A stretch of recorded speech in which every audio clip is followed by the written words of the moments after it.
And we are going forward with the bipolar junction transistor, the fourth topic. And before we differ sa bipolar junction transistor, let's have a recall. Let's have a recall.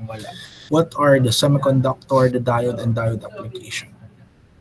Rex Neil. No, sir. Sir, no apology. What are semiconductors, diode, and diode application? Can you discuss or elaborate those topics? Sir, yung semiconductor po is a mixture of a conductor and a resistor po that it is reach a certain temperature po that it will turn po into a resistor po. And a diode naman po is something that nakakatanggap po na electricity to function, yung flow po ang current, and applications po sa different types po ng diodes po, like the clampers, the clampers, the clippers, and the rectifiers po. Okay, another one. Fatima. Nagulat si Fatima.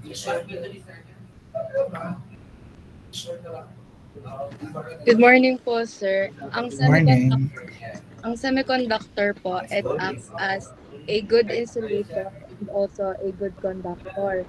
While ang diode po, ito po yung, for example po, LED. Yung, napatunayan po namin na LED is an example of diode because yung flow po ng current niya ay only in one direction. Hindi po siya gagana kapag alternating current or magkaiba po ng direction. And ng diode po ay sa sa solar cells in which yung diode po yung nag-stop po sila.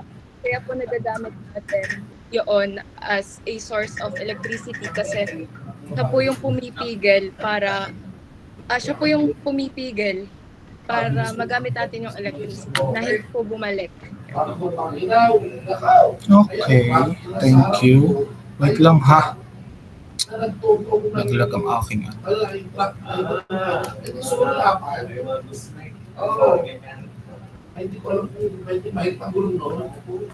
Oh my God. Wait a minute. Magana ang aking So, almost 10 minutes na yun. Ay, kung yun ay walang truck na, 2 minutes lang yun. Kahit hindi mo minutes na. So, ay, pwede ko i-compare.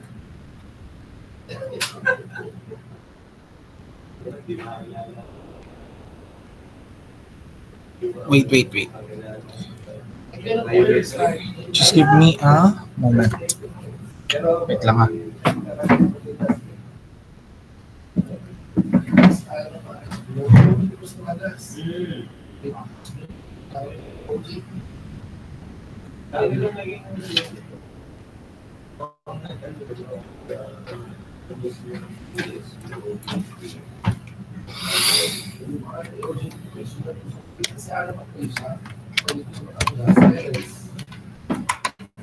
Yung. Hindi gumana ang mouse kanina. Yan. So,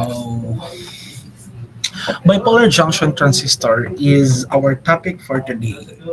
So, before we dip deeper to the BJT, we have 4 objectives. So, first one is we are going to understand the basics. So, the first objective class is to understand what a BJT is and how it's built. So, you should be able to identify its 3 main parts. So, we have the emitter, the base, and the collector. So, the second objective class is that how BJT works. So, the second objective is to learn how a BJT controls the electric current. So, we are going to discover that a small current flowing into the base acts like a switch. So, it allows a much larger current to flow from the collector to the emitter. So the third objective class is we are going to use a BJT as a switch. So yung third objective class is we are going to use the BJT to turn things on or off. So by applying or removing a small signal at the base, we can switch on or off a circuit, such as the LED light or a motor or different device that we have. So the last objective is that we are going to use the BJT as an amplifier. So yung fourth objective class is that we are going to understand how a BJT can make a signal stronger. So we're going to learn that the BJT can take a weak input signal and create a much more powerful output signal that looks exactly same. So the difference is that medyo malaki siya, only bigger. So before we proceed to the BJT itself, let's have a short history muna. Saan ba nagsimula ang lahat ng ito? So, the history of the bipolar junction transistor is a fascinating journey. Why? Because it begins with the limitations of a vacuum tubes, and it culminates in the solid-state electronics that power our modern world today. So, yung era class ng vacuum tube begins on the 20th century. So, yun yung vacuum tube diode. So, ito yung first electronic device na capable for controlling the flow of current. So, nung 1904 class, we have a John Ambrose Fleming. So, class, si John Ambrose Fleming that time is isa sa aking mga estudyante. Naging estudyante ko siya. Teacher niya ako at that time. So, si John Ambrose Fleming class is an English physicist. So, he invented the first practical vacuum tube na tinatawag nating the thermionic valve. So, ano ba yung thermionic valve class? So, yung thermionic valve class is, it works using the thermionic effect, which is the emission ng electrons from a heated surface when it's given enough thermal energy. So, in a thermionic valve class, hiniheated natin yung cathode. A heated cathode, a metal filament, boils off the electrons. That creates a cloud of them. So, yung electrons, yung electron cloud class, is then attached or attracted to a positively charged metal plate, which is the anode. So, through that, nagka-create tayo ng flow of current and allowing yung valve to perform electronic function like rectifications and amplifications. Sorry. So, let's go back. Noong 1904, nagawa yung vacuum tube diodes. So, sinong gumawa? Sinong nag-invent? Si John Ambrose Fleming. English physicist siya, no? Yung yan. May nag-open. Sorry, class. Naglalag ang aking. So, this two-element device class acted as a diode. So, it allows the current to flow in only one direction. So, it was crucial component. Why? Because it detects this component is for detecting the radio signals in early wireless telegraphy. So, after that class, nung naging estudyante ko, that time, si John Ambrose Fleming, lumipat ako ng school. So, nag-apply ako sa ibang school. So, doon ko naman nakilala si Lee De Forest. Ang estudyante ko din siya. So, si Lee De Forest ay isang American inventor. Anong ginawa niya? He improved the Fleming bulb na ginawa ni John Ambrose Fleming. At nag-add siya. Anong in-add niya?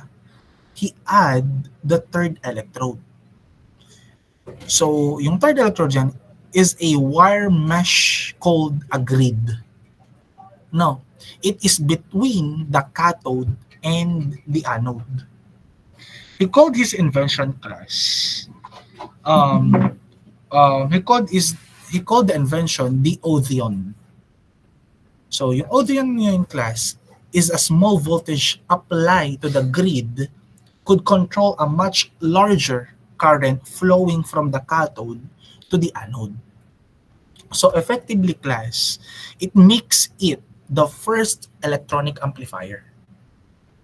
So this was a revolutionary development that made long-distance telephone calls and a commercial radio broadcasting possible. So class, while kung nung 1904, yun yung vacuum tube diode. Nung 1906, yun yung vacuum tube triode. So while vacuum tubes were massively forward, they had significant drawbacks. Ano yun? They were large, napakalalaki, fragile, and also it consumed a lot of power. Generated a lot of heat also, and had a limited lifespan. So, yung mga scientists began to search for a more robust and efficient alternative. Kaya doon nagkaroon ng rise of the semiconductors. So, noong 1939 class, the discovery of the ultra pure crystals that we have through Russell All. So si Russell All class, nakilala ko siya nung nagkakape kami sa Amerika. Nakilala ko siya. So, makapagkape nga sa Amerika. So, nakita ko si Russell All. Sabi ko, wow, dito pala nagkakape si Russell All. And then, at that time, class, nag-apply ako sa Bell Labs. Doon ko nalaman, si Russell All pala ay isang scientist at Bell Labs. So at Bell Labs class, scientist Russell All was working with the highly purified silicon crystal. So ginawa niya yun to improve the performance of the said semiconductor as a rectifier. So, noong 1939 class, he discovered that a crack in one of his silicon samples created a natural boundary that acted like a switch. So, a phenomenon later understood as a PN junction. So, yun yung ating pag-aralan, the PN junction. So, also, he found that when he shined a light on the crystal, a current was produced. It demonstrates the first working solid-state solar cell. At that time, class, ito pa'y accidental, discovery. Yung na-discover ni Russell All. So, this is accidental discovery was a key moment. Para saan? To provide or to prove that semiconductor junction could control current without a vacuum. So, ang galing. Amazing. After the PN junction, nagkaroon ng birth of the bipolar junction transistor. At dun ko nakilala si Walter Brattain, John Bardeen, at saka si William Shockley. Saan? Sa Bell Labs din. Nagkita-kita kami sa second floor. Kung nakita ko sila, anong ginagawa nila? So, pinuntahan ko. At that time. So, si PCCs, Walter Brattain and John Bardeen, sinasabi na, sila raw, at saka si William Shockley, sila raw ang nag-discover ng transistor. Pero ang tunay na nag-discover is that Walter Brattain and John Bardeen. Si William Shockley class, nagkaroon lang siya ng under the direction of William Shockley. So, PCC's Walter Brattain and John Bardeen class, working at Bell Labs under the direction of William Shockley, were investigating the surface properties of the semiconductor. So, nung December class, around December yun malamig kasi noon mga December 16, December 16, 1947. So, they succeeded in building the first working transistor. Tinatawag siya as the point contact transistor. Galing. So ito yung ano niya, itsura niya. Yan. Yan yung point contact transistor at that time. Wow. Ang galing, no? Amazing. The point contact transistor class used 2 gold foil. So nakikita niyo yan, ha? Yun sa picture na nasa ating screen. So it used 2 gold foil glass contacts pressed into a small slab of a germanium. So a small current glass at one contact control a much larger current at the other, demonstrating the same amplification effects as the vacuum tube trio. So the term transistor class was later coined from trans and resistance. So later on, latter part class, matidiscuss natin ano ba ang bipolar, ano ba yung junction, ano ba yung transistor. So after the invention of the point contact transistor noong 1947, the transistor class, a year after doon, just a month nga lang just a month after the point contact transistor was invented, William Shockley was the parang teacher ni Walter Brattain, parang ganun, teacher ni Walter Brattain and John Barden. William Shockley developed a much more reliable and manufacturable design. Ano yun?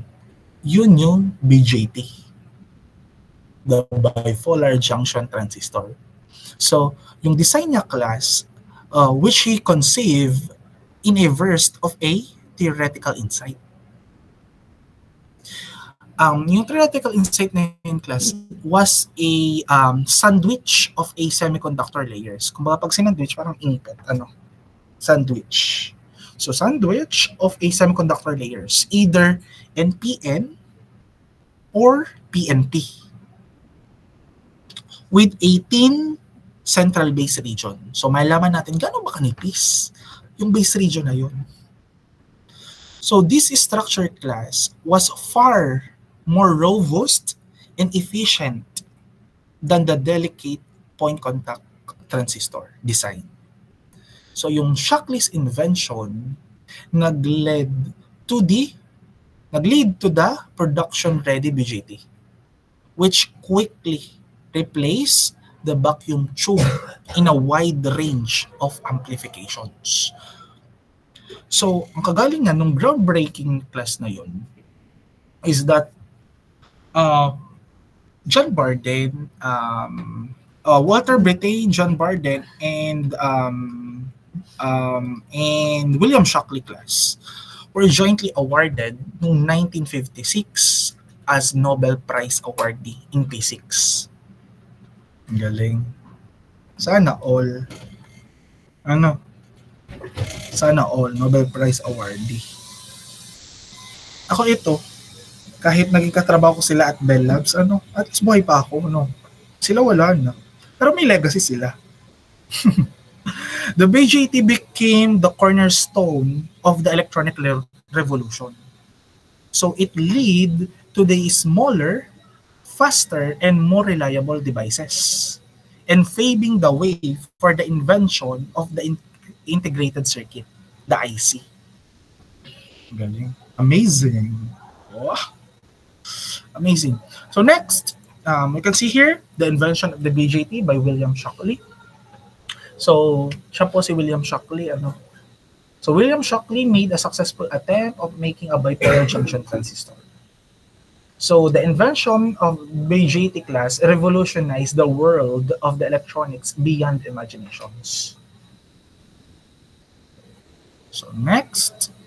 So, bipolar junction transistor. We can see here, we are going to break down what is bipolar, what is junction, what is the transistor. So let's start with the transistor. Sinasabi dito, it was coined by John Robinson Pierce. Si John Robinson Pierce din class ay nakilala ko at Bell Labs. Saan naman siya nakadistino? Third floor ng building. Nakita ko siya. So, Coined. Bakit coined? Coined by John Robinson Pierce because a transistor class is a semiconductor device that acts as a gatekeeper for an electric current. So its name transistor is blend of transfer and resistor. So reflecting its ability to transfer an electrical signal by changing its resistance. So it was coined by John R. Pierce noong 1948. Ano? At Bell Labs, no, si John Robinson Pierce ay isang electrical engineer. Yeah. John R. Pierce is an electrical engineer and a science fiction author. So he suggests class that the name because the device transferred a signal across a resistor. So think of it as a tiny and electronic switch or valve, ganun. Ganun yung transistor. So a small electrical signal applied to one part of the transistor can control a much larger current flowing through another part. So this fundamental ability class, it's either switch a circuit on off or amplify a signal is what makes the transistor the building blocks of a virtually all modern electronics. So for example class, yung computer na ginagamit nyo ngayon, the computer you're using to read this has a billions of these tiny transistors. So yun yung isa sa example. So next is a junction. So sinasabi natin, junction, part where holes and electrons participate in the injection process into the oppositely polarized materials. So napag-alalan natin, ano ba yung junction? In electronics class, a junction is the boundary where two different types of semiconductor materials meet. So a pure semiconductor class like silicon doesn't conduct electricity well. To make it useful, we dope it with impurities. So meron tayo, the N-type and the P-type. So pag sinabi natin N-type class, it dope with atoms that have extra electrons, which is the negative charge carriers. While yung P-type class, it is doped with atoms that have a shortage of electrons, creating holes that acts as a positive charge carriers. So ang naisabihin class, this boundary is crucial. Why? Because it allows the current to flow in only one direction. Much like a one-way street, kumbaga. And BJT class is made of two of these junctions. It arranged in a sandwich-like structure, which have the NPN or the PNP. So that's it. So the last is the bipolar. Bi means two. So polar means the polarity.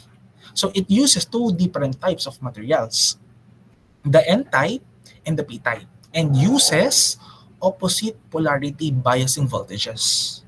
So what is bipolar? So sinasabi lang na ang term na bipolar class, it tells us that about the type of the charge carriers that move through the resistor. In a BJT class, the flow of the current depends on the movement of the two types of charge carriers. We have the electrons and the holes. So yung electrons, na pag-aralan natin, they are the negative carriers from the N-type materials. While yung holes class, ito yung positive carriers from the P-type materials. So both of these carrier class are essential for BJT to function. This is what distinguishes from the other type of the transistors. Like yung F80 class, yung field effect transistor is unipolar. Why? Because its operation depends only on one type of the charge carrier. It's either electrons or holes. While yung bipolar class, two types ng charge carrier meron siya. So the electrons and holes. In class, by combining these three concepts, yung bipolar, junction, and transistor, we can explain that BJT is an electronic device with two junctions that uses both electrons and holes to control the flow of a larger current with a small input signal. So parang class siya, yung class para siyang back-to-back diode, kumbaga. Naka-forward and naka-reverse. So parang yun ang naisabihin, kumbaga sa diode. Back-to-back diode siya na pinagdugto.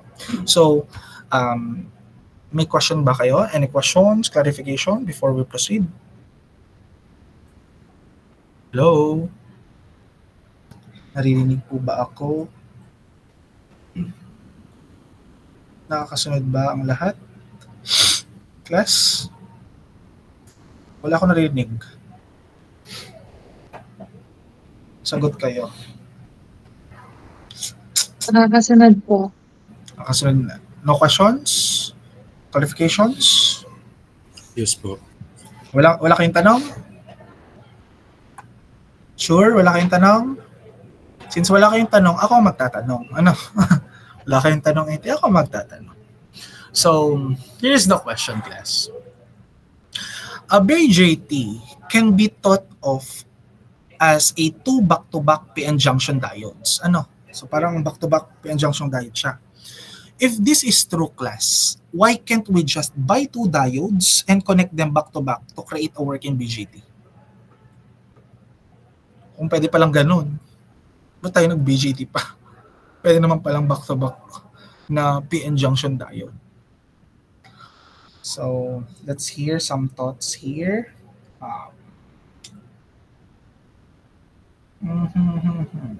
Piliin natin yung mga hindi naka-open cam.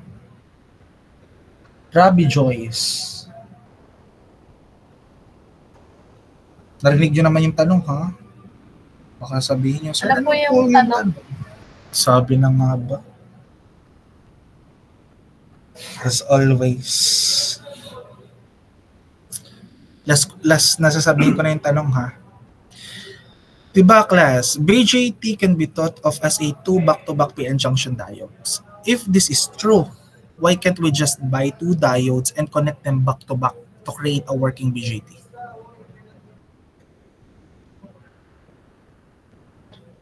So, what is the answer? Wait lang, sir. Tinatype ko pa po sa ChatGPT.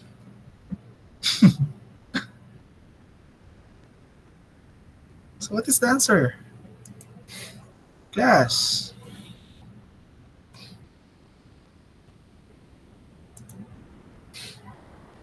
Ay, nawala na.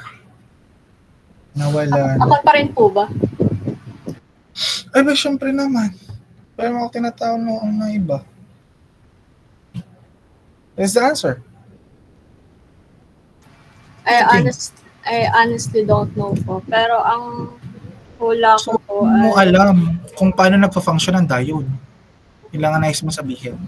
Hindi po. Ang diode po kasi like one is to one, one way direction po.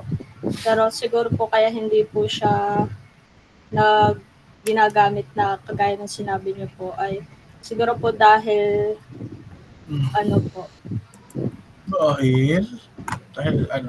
Dahil magkaiba pa rin po yung function. Hindi pa rin po ma-reach yung function na plus, yung back-to-back diode ay gantong style, ha? So, parang back-to-back diode lang rin siya. Ibang diode natin, class, we have the anode and the cathode. The P-type and the N-type, kumbaga, sa isang box. So, on BJT class, we have two junctions. So, pinagdugtong, two junctions. We have the and PN. So dalawa naman yung ano natin. We have PNP and we have NPN. So ang example natin ay NPN. Bakit? 'Di ba to? Um, 'Di ba to ay P and ito rin ay P and N. So pag pinag-ano yan, so parang so P and PN. So yun yung back-to-back diode. Kung pwede palang back-to-back diode na lang, bakit meron pa tayong BJT? What do you think? Another one. Mga naka-close ang camera. Lalaki naman. Emilio Rafael. Yan, buti. Magtataas ka na ng kamay eh. Nahulaan ko kagad eh. Kailan ako ka-advance. Sir, ang napansin ko po kasi pag same po sila dun sa structure, yung PN region. Pero yung sa transistor po kasi is, kung makikita po natin yung structure niya is talagang magkadikit yung NPN junction niya. Instead, na kapag pinag-connect po natin yung dalawang diode, kumbaga may space sa dalawa nilang pinag-connect yung wire, which parang nalilesen yung function niya na ipitin yung P or N type, depende po dun sa type ng transistor. So, anong nangyayari is, parang wala rin pong nangyayari, hindi rin po siya nag-amplify nung hindi nagko-contact. Opo, at gawa po ng malayo nga po sila sa isa't isa. Pero yung sa structure-wise, same po sila. Pero yung sa design niya, yung gano'n siya kalayo, hindi po niya namimit yung function ng transistor compared po sa dalawang diode na back-to-back. Yeah, exactly. You can't just connect two separate diodes back-to-back because a real BJT class is a single crystal of a semiconductor materials. Yung base region niya class is not just a separate piece of silicon. It's a very thin and very lightly doped layer, which means that is part of a continuous crystal structure.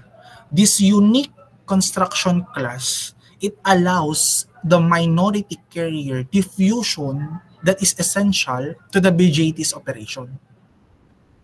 So, when you connect two separate diode class, you have an air gap or a metal connection between them.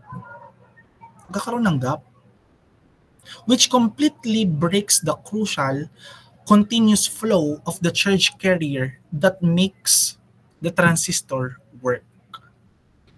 So that's why, hindi pwedeng ang gamitin na natin, basta-basta ng back-to-back, junction diode. So, next, since nawala naman yung aking mouse, Asan ka? Yun. Sorry po. Nawala bigla ang aking mouse. So, to conclude class, ang ating bipolar junction transistor. Bipolar junction transistor is an electronic device whose name tells you what exactly it is. So, it's a transistor, yeah. It acts as an electronic valve. So a tiny electrical signal at its control the terminals, the base can manage a much more larger current flowing through its main path from the collector to the emitter.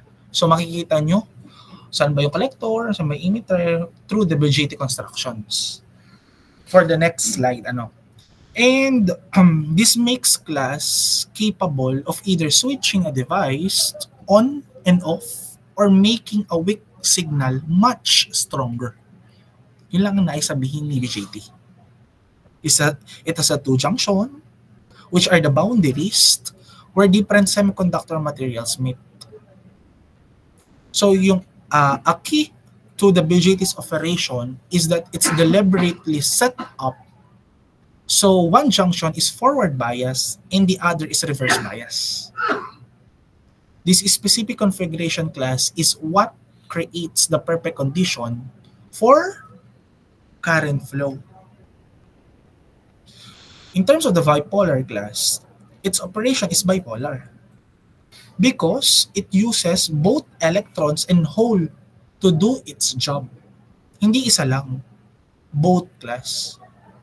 A small flow ng electrons and holes at the base allows for a massive flow of the charge carrier from the emitter until the collector.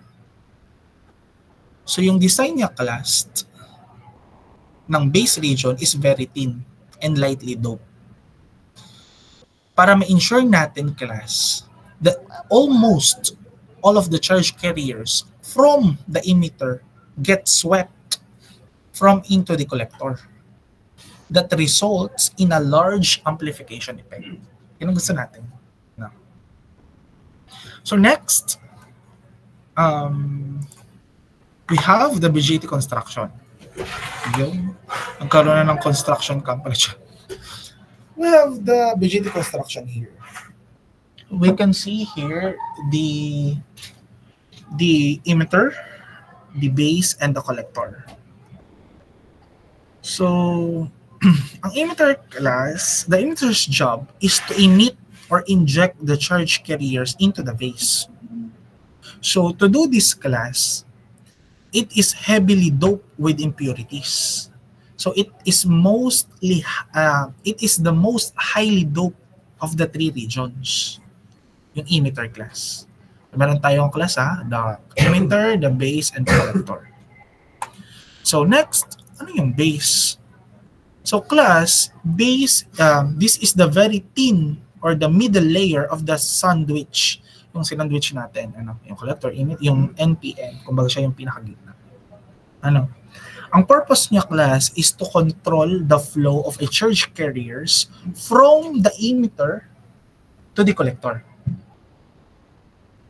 So for this reason class, it is very thin, and lightly doped. So this is critical design feature because it ensures the most of the charge carriers injected from the emitter pass right through the base and are collected rather than recombining within the base region. So sa collector naman class, nakikita natin sa screen, ang collector's job is to collect, kino-collect niya yung charge carrier that have passed through the base. And nakikita niyo yung working of the transistor, yung flow niya. It is moderately doped. Less than the emitter, but more than the base. And in terms of the physical, it is the largest, physically the largest of the three region.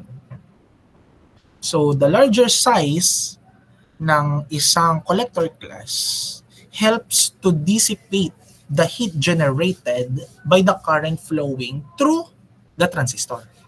So especially when it's operating with high power. So ganun kagaling ang regions ng BJT. So that's the BJT constructions. So class, to further discuss in terms of doping level, who is heavily doped or who is lightly doped, the amount of doping in each region class determines the concentration of the charge carriers. It's either electrons or holes. So sa emitter class, ito yung pinaka-heavily doped among the three. So the emitter's primary job is to emit a high number of the charge carriers. Therefore, it is the most heavily doped region. This high concentration of carrier class allows a large current to flow easily from the emitter that we can see into the base. So, in terms of the doping level in base class, ito yung pinaka-lightly doped. The base is control gate that must allow carrier to pass through it with minimal recombination. So, for this to happen, class, it is very lightly doped. A small number, class, ng holes in an NPN means only a small portion of the electrons from the emitter will recombine. it allows the vast majority to continue to the collector. That is the base region in terms of the doping level. While yung collector class, it is moderately doped. But moderately doped siya. The collector's main function is to collect the charge carrier from the base. It is moderately doped because a concentration that is less than the emitter but much greater than the base. Yung doping level ng nakikita natin, which is the collector region, collector region, allows it to handle a larger current from the emitter collector pulp while also maintaining a high breakdown voltage. So yun yung doping levels ng ating emitter, base, and the collector. So in terms ng physical size naman, class, sino ba yung largest, sino ba yung smallest, sino ba yung medium? So in terms ng physical dimension of each region, class, the collector is the largest. Why? The collector is the biggest region by a significant margin.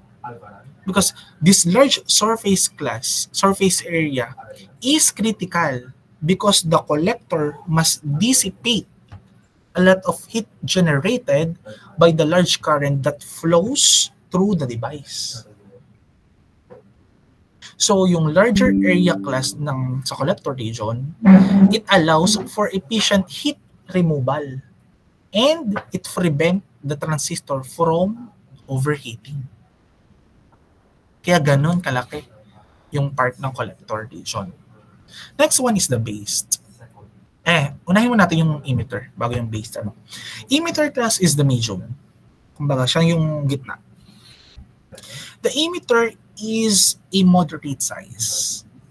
Not as big as the collector because it doesn't need to handle as much power dissipation. So, but larger, mas malaki siya compare sa base. So, but larger than the base to effectively inject a large number of charge carrier. So, while yung base class, ito yung pinakamaliit. Kumbaga, pinakamanipis daw. The base is intentionally made extremely thin and narrow. Before I proceed to the description of the base, gaano kaya kanipis, guest? Gaano kaya kanipis ang isang based region? Yun yung palagay. Magtanong tayo dito. Rachel Ann May. Napakunot si Rachel Ann May. Gaano kaya kanipis? Guest. You can guess. Ang para pong sakto lang po ang since nga po siya po ang nag-e-ensure yun? Specific. Gaano kanipis sa inyong palagay ang isang base region? Mga siguro po mga kaganto lang po. Gaano kaya yun? Anong kaganto? Paano kaya natin 1 millimeter lang po siguro. 1 millimeter? Okay. Paano kaya natin di-describe in sample? Kunwari ay kasing nipis po ng pamaypay. Kunwari ganun. Parang ganung example. So another one. Paulo. Napangiti si Paulo. Sir, po? Siguro po, mas manipis po siya sa yung paper po. Mas thin po yung paper. Nice. Magandang observation yan. So tama, how thin is the base? So the base region class of a BJT is incredibly thin. Its thinness is one of the most critical factors that allows the transistor to work as an amplifier. So, magbigay akong analogy kung gaano siya kaliit. A human hair. Imagine nyo, yung human hair nyo, yung isang human hair nyo meron kayo. A human hair class is about 80,000 to 100,000 nanometers wide. In contrast, the base region of a modern BGT can be as thin as 50 nanometer or even less. So this means class that a single human hair is roughly 2,000 times thicker than a BJT base. So na-imagine nyo ba yun, class? If you were to slice a human hair, kunyari, meron kayong isang human hair kayo, yung hair nyo. So, kapag i-slice nyo yan, class, yung human hair nyo, into 2,000 pieces pa, each piece would be about the width of the transistor base. This extreme thinness ensure that the electrons injected from the emitter can cross the base almost instantly without having a chance to recombine with the holes in the base region. So, ganun siya kanipis. Galing, no? Ang galing. Wow! Amazing! In summary class, in the BJT's construction class, it is a masterful balancing act. Why? Because a heavily doped emitter to inject carriers, a very thin and lightly doped base to control the flow with minimal loss, and a large, moderately doped collector to efficiently collect the carriers and dissipate heat. This is what makes a BJT so effective as an amplifier and switch. Oo, ganun. Pag manipis pa. Pag nagparang talaga hindi, ganun kanipis ang base region. So that is the conclusion of the BJT construction. Ang galing. Amazing. Part of this BJT construction class, we can see here the layers. We have two main types ng BJT. We have the NPN and the PNP. What is the difference from each other? So NPN transistor class, this type consists of the P-type base sandwich between the two N-type. So we can see here sa ating screen. Yung P-type sinandwich between the two N-type. So the emitter and the collector. So in this configuration class, the majority carriers are electrons because dalawa yung N-type niya. The majority carriers are electrons that flow from the emitter through the base into the collector. So the circuit symbol for an NPN transistor na makikita natin sa screen, yung symbol ng circuit niya, the circuit symbol, the NPN transistor class shows an arrow on the emitter pointing out of the device. Nung kami nagre-review class, sinasabi namin itong NPN as nakapasok na. Kayong arrow palabas na. Ibig sabihin, nakapasok na yung mismong carriers. Nagagets? Yung circuit symbol niya, pag NPN, ang arrow ay pointing out of the device. Paano naman po yung PNP? So class, ang PNP transistor, this is the opposite of the NPN. It has an N-type base sandwich between the P-type layers. So yung majority carrier class are holes. Dalawang P-type natin So ang majority carriers na class ay holes that flow from the emitter to the collector. The circuit symbol for the PNP class has an arrow on the emitter pointing in to the device. Kumbaga sa amin ay pasok na pasok. PNP, pasok na pasok. So dun yung PNP. So yung arrow pointing into the device. So the direction of the arrow on the emitter terminal class always points from the P-type material to the N-type material. So that is the difference between the two main types in BJT. the NPN, and DPNP. So next class, we can see here the BJT notation.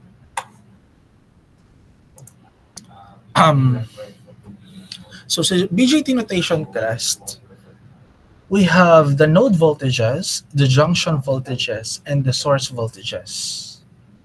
So to further explain this, I will show my another screen. So, i-ano ko lang to isang ano. Stop sharing ko lang to. Stop presenting. And, check ko lang. Wait. Burahin ko lang to. Burahin ko lang. Burahin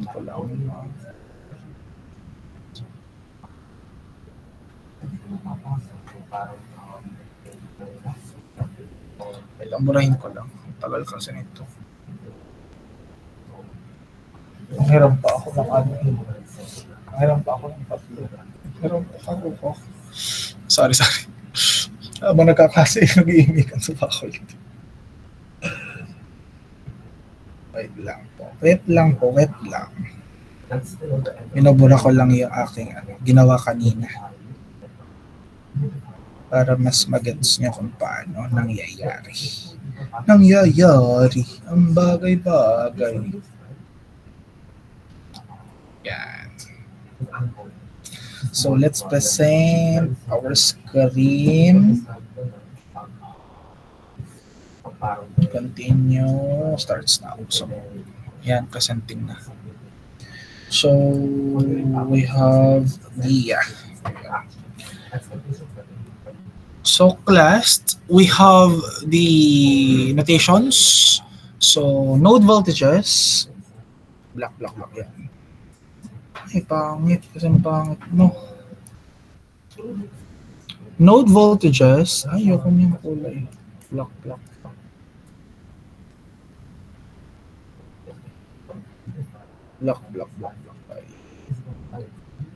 So, node voltages class, node voltages. Ano yung mga node voltages natin? We have VC, BB, and BE. Sana all may BB. Ano? Itik pala. Exact na BB. Itik. So, the node voltages class, wait lang, natawa ko. Node voltages class, these are the voltages at each of the 3 terminals of the BJT. So it measured with respect to the common ground reference. Pag sinabi nating VC class, it is a collector voltage, the voltage at the collector terminal. So yung BB class is the base voltage, the voltage at the base terminal. Yung VE naman class, it is the emitter voltage, which is the voltage at the emitter terminal. So para mas ma-gets nyo yung sa circuit niya, so drawing tayo. Kung saan ba siya nakalagay. So, sample tayo. Gawa muna tayo ng diode. Ng transistor pala. So, anong style ng transistor yan?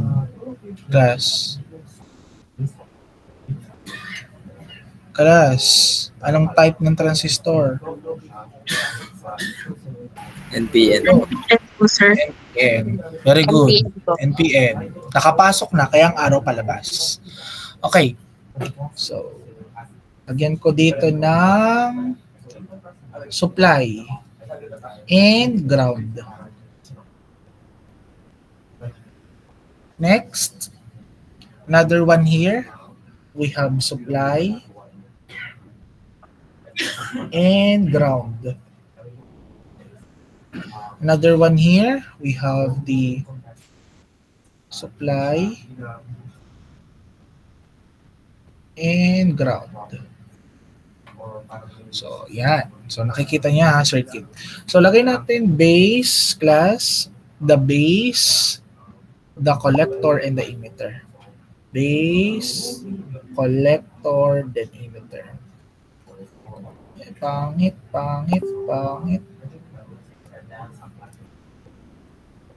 So, emitter. Ang layo. Bakit napalayo?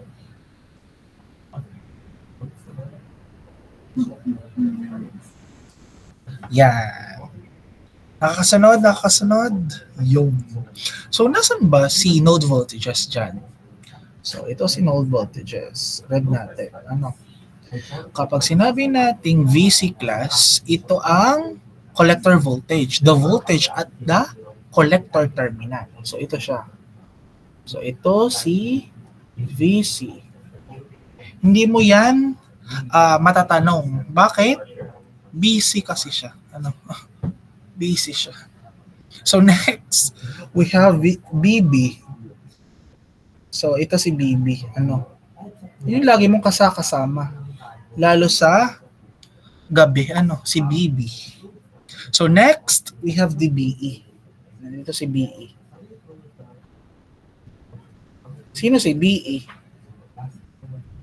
Hindi ko rin kilala. Si BE po ang emitter voltage. The voltage at the emitter terminal. So next, we have the junction voltages. Junction voltages. So junction voltages class, we have the BBE, BCB, and the VCE. So, ano ba yung junction voltages?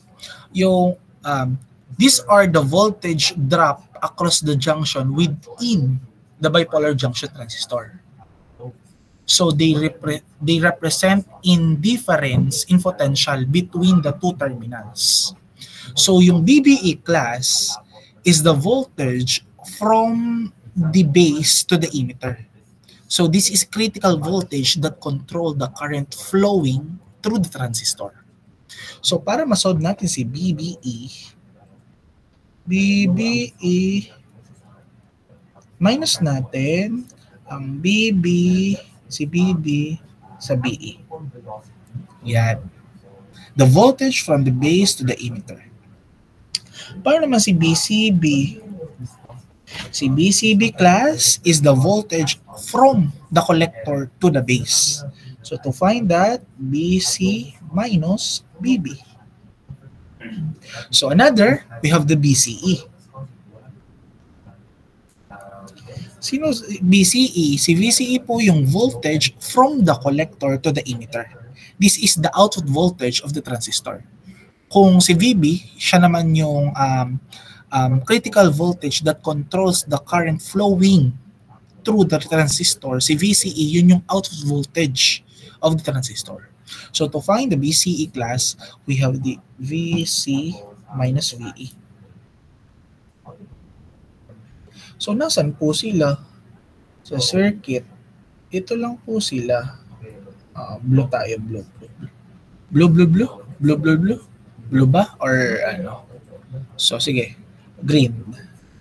Para maiba yung green. So ito po si BCB. Ano? Ito si BBE. We have the BCE. Ano? Yan. And another one, we have the source voltages. Source voltages. Ano naman po yung source voltages class?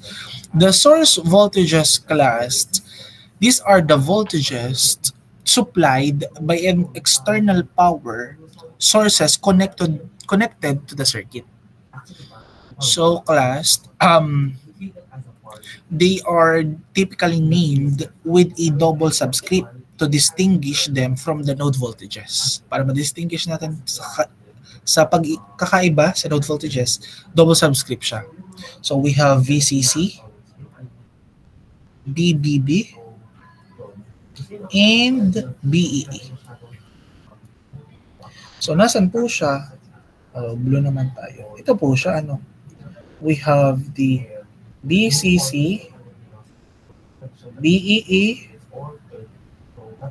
and BBB. Ang dami mo namang BBB. Sana all. So, another one class, we have the current flow. Yung current flow naman class, the diagram of the current flow, ito yung we have the IC, the IB, and the IE. Yung IC class, yun yung collector current. The main current flowing into the collector. So yung IB class is the base current, a very small control current flowing into the base. So this current is what turns on the transistor. Ano? So yung IE naman class is the emitter current. So the sum of the collector and base current, it is current flowing out of the emitter. So we have the current flow. Bahin natin ang kulay. Current flow. Okay, current flow. We have IE, IB, and IC. I see your smile. Yeah, pakanta na. So, ang IE class ay Industrial Engineering. Joke lang. IE is emitter current. Ano? IE is the sum of the collector and the base current. So, meron tayong relationship between these currents. So, we have the equation IE is equals to IC plus IB. So, nasan sila? So, nasan sila sa circuit? Orange. Ito po si IC, IB, and palabas. Palabas to ha? IE. So, kung sa analogy class ng isang river system, ano? So, imagine nyo, may river. Si IE class is the main river. This is the total current leaving the transistor system. Si IC naman class is the largest tributary. What do you mean by this? This is the main body of water making up the vast majority of the river. So yung IB class is a small stream. So it is a tiny stream that joins the main river just before the transistor system ends. So a change in the flow of this small stream can significantly control the flow of the main tributary, which is the IC. So yun yung isa sa analogy, ano, para mas madali niyo magets. So ito yung ating BJT notations.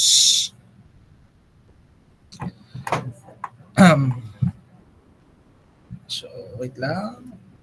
Ilipat lang ako. Stop sharing.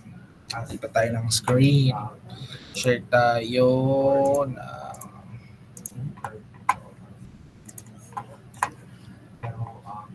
yan. Nakikita nyo ng screen? The BJT notations. So yun. Para mas mag-gets nyo kung nasan yung node voltages, the junction voltages, and the source voltages that we have. Next, we have the BJT works with regions of the operations. We have three main regions. The cut-off region, the active region, and the saturation region. So, sa active region class, forward active region is the commonly used regions. Inverse or the reverse active region is not commonly used region. So, mag-discuss natin bakit, later. So, yung cut-off region class, this is the off state. Tatandaan nyo ha, ang cut-off region is the off state. So, imagine class, sa isang analogy, a water hose. Kung yan may water hose kayo. So, a water hose is completely turned off the spigot. Yung spigot class, no matter what you do with the nozzle, no water or the current can flow out. So how it works? So in this mode class, the base emitter junction is reverse bias. So naka-off. This completely blocks any current from flowing into the base. Yung IB, ano? Since there's no base current, the transistor acts like an open circuit.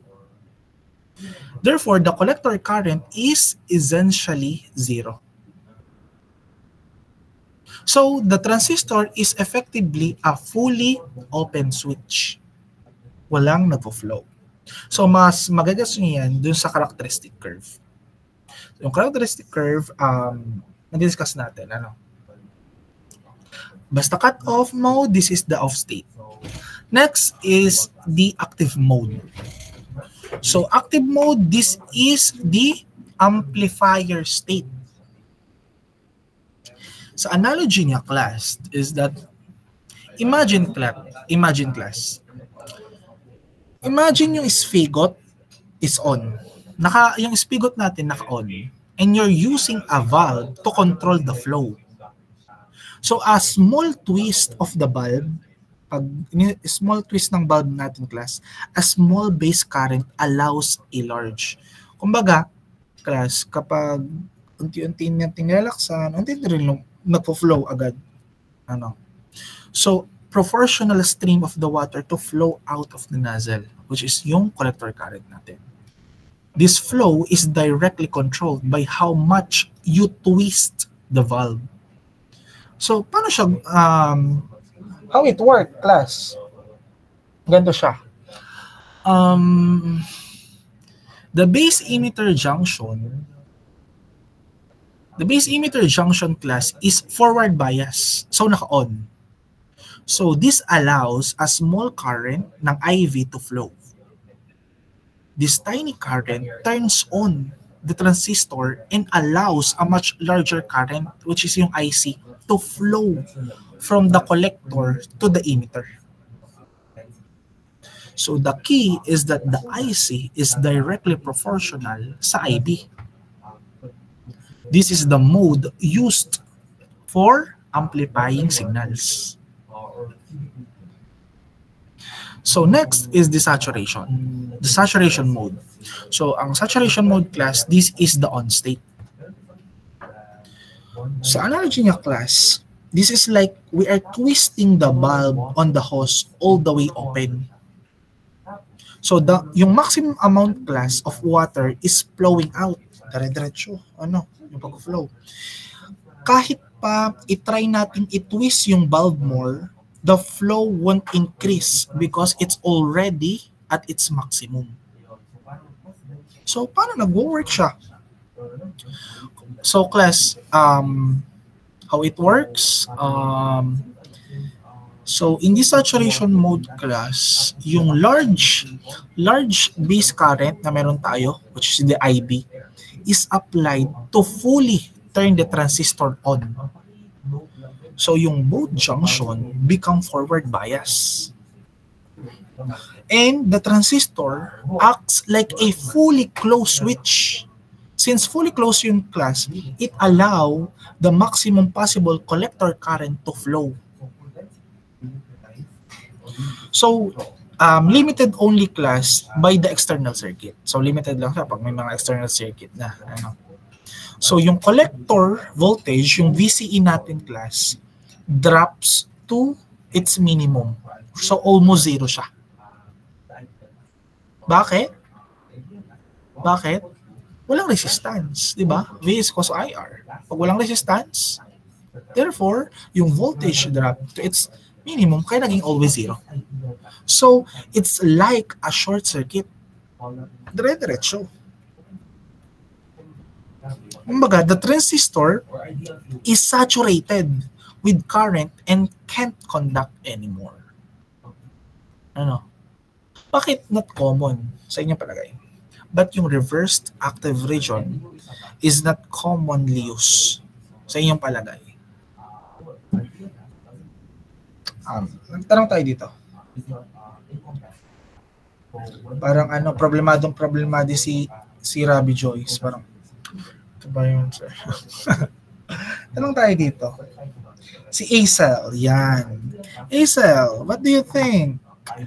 Why the reverse active region is not commonly used?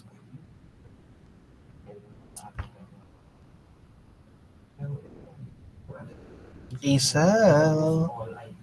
Acel. Hello po, sir. Oo. Ano po? Kala ko sasabihin mo, sir, ano nga po yung tanong? Iniisip ko lang po yung question kasi medyo Sige, hindi go ko po mag-gets. Alin, yung buong topic ba? Hindi naman po, sir. Parang Nagitla ako. ina-absorb ko pa po, sir. Okay. Go. Is, Imagine yun, lang, what do you think, class? What do you think? Bakit yung reverse active na region, hindi siya mostly commonly used? kasi po, mababa po yung amplification or Pwede. yun po siguro. Tsaka, Another one. Si Mary Grace Piatos. Mary Grace Piatos. Sorry. Si Mary Grace pala. Nasa Senate. Mary Grace Piatos. So, what do you think, Bunso?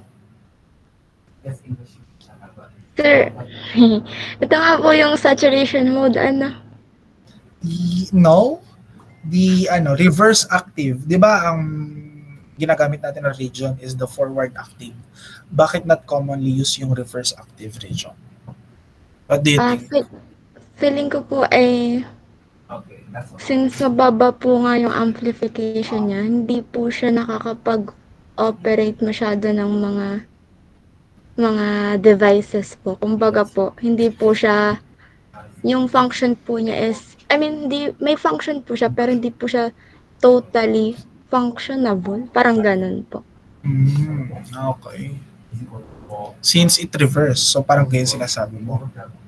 Okay. Last. Lalaki. Si Kyle. Nakita ko si Kyle. Hello po, sir. Sa akin po, sir, hindi po siya commonly used dahil mababa po yung current gain, unlike po dun sa forward. Galing naman ito mag-search. No. Very good. Precisely. Number one is low current gain. The primary reason is that the current gain in this mode sa isang reverse active region is very low. Yung BJT's emitter class is heavily doped, di ba? To efficiently inject a large number of a charge carrier into the base. The collector on the other hand is only moderately doped and is physically larger to handle heat dissipation, not to inject the carriers efficiently. So when you reverse the roles, the moderately doped collector becomes the emitter, making it a very poor injector of the charge carriers. So as a result, class, yung collector current is not well controlled by the base current. And yung amplification factor, class, is much smaller than the forward. Di ba meron tayong amplification? Magagats natin yung susunod. Yung mga may beta tayo, malalaman. So yung amplification factor is much smaller siya sa forward beta na meron. So ang pangalawa, class, is poor ang performance. The transistor speed and the other parameters are significantly degraded. So that's why it is not commonly used. And yung reverse active region pala, class. So we discussed the cutoff, the forward, the active mode in terms of the forward forward active region, the saturation region, and for the reverse active region class, ito yung operating mode wherein yung roles of the emitter and the collectors are essentially swapped. Diba? Kapag opposite, it's the opposite of the normal or forward active mode. So, the base emitter junction is reverse bias. Yung base emitter natin, naka-reverse bias. Yung base collector naman natin, naka-forward bias. Diba sa forward active region natin, class, ang base emitter naka-forward, ang ating base collector naka-reverse. So, naka-opposite siya in reverse active region. So this is the exact reverse of the forward active mode, which is the transistor's intended mode for the amplification. So, nagets? So, ano pa ba? In terms ng characteristic curve class, didiscuss ko to. Dito kasi kami natapos ng O2 kanina. Para tomorrow, I will discuss the characteristic curve. We will discuss tomorrow the characteristic curve. This is the ito yung what do you call this? Sinimplify ko na dito para makita nyo kung ano yung saturation, yung active, yung cutoff. We will discuss also the common emitter configurations, the common collector configurations, the common base configurations. And here is the summary of the common configurations that we have. We will discuss it tomorrow. Mukhang kakaunti pero maraming problem-solving samples. Kung paano nagko-conduct, paano gumagana ang isang common collector configurations or different configurations that we have. So, meron bang questions? Any further clarifications, questions you can raise na para mas lalo niyong maunawaan. Baka may nalilito sa inyo. Masyadong mabilis ba?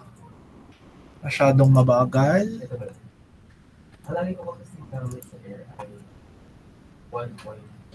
Any questions, class? May question po. Pag walang questions, ako magtatanong. Sige kayo.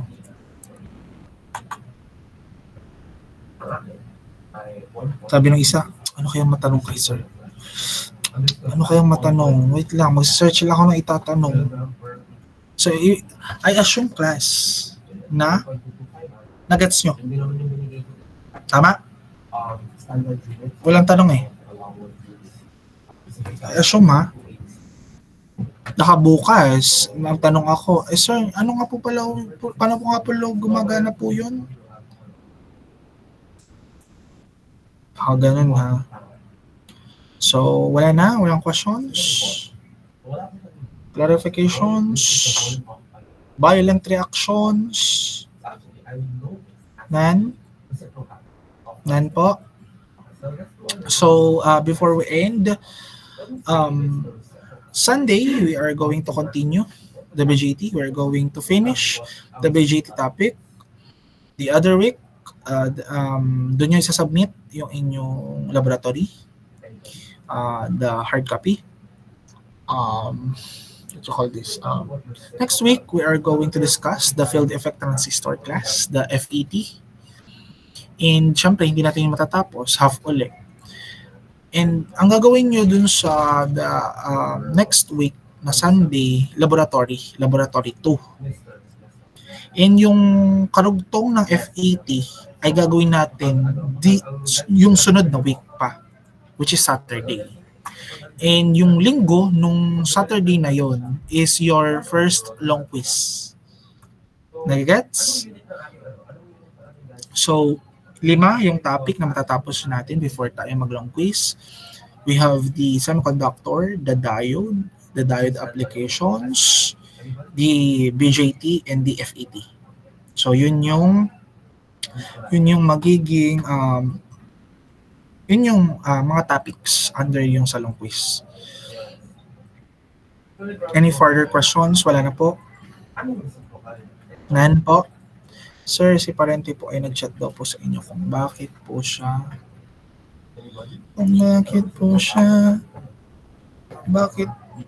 wala today. Thank you po. Parente. Si Parente ba yan? No?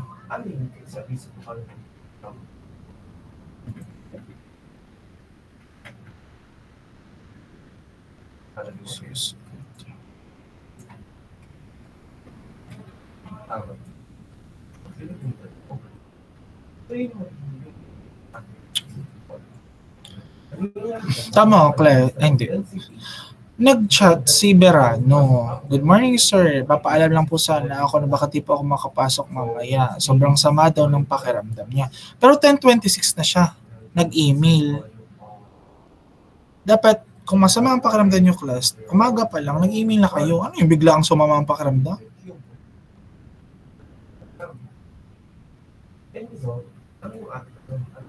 Ay, naku.